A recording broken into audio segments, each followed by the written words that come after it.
prepara, con esto cerramos. Sí, sin problema. Ya está todo dicho. Pero no, yo tengo quiero dedicarle, si me permitís. Sí, por favor. No sé si puede cantar ahora. Para mí ahora. Ah, bueno, allí le pedimos a Jessy de hacer... música de poema de fondo. No, en realidad ya tiene música. Ya tiene Jessy. Primero va el Morfaro del doctor. El homenaje al doctor Castro y a través de él. Ahí donde dice... Sí, el último, el video, Jessy. Acá porque no es muy chismoso. Bueno. Vale, sí. Y esto está dedicado a todos los médicos. En el tiempo de la pandemia, todos pasamos mal. Y esto es un poquitito una dedicación al doctor Castro y en la persona, él a todos los vestidos de blanco. ¿Verdad? Quédate en tu casa, Paraguay. Vestidos de blanco, por David Galeano Olivera. Son días cruciales donde la duda y el miedo nos han atrapado y en cualquier momento, con una sospecha, salimos corriendo hacia algún hospital, buscando sanar a aquel ser querido que siente dolor.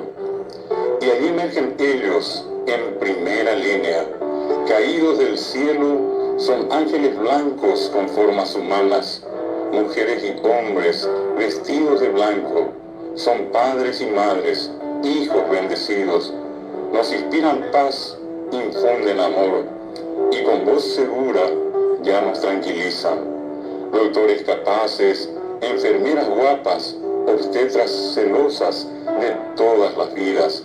Sus mágicas manos son manos de Dios que asisten y salvan sin mirar a quién, aún arriesgando a su propio ser. Con pasos seguros por el hospital, sin cesar recorren y el dolor mitigan. Hoy al Paraguay le toca vivir difíciles días. Un virus maldito ataca a sus hijos sin contemplación. Entramos en crisis, la guerra empezó y sin darnos cuenta, en primera línea, allí estaban ellos, vestidos de blanco, siempre solidarios, prestos a ayudar. Hermano querido, si los ves pasar, solo diles gracias.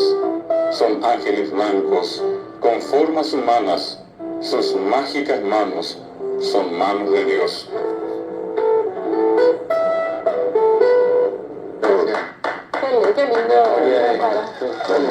Qué lindo. Con esto nos despedimos al doctor Héctor Castro. Poema del profesor doctor David Galeano al doctor Héctor Castro, ¿verdad? Una eminencia del idioma a una eminencia de la medicina, ¿verdad?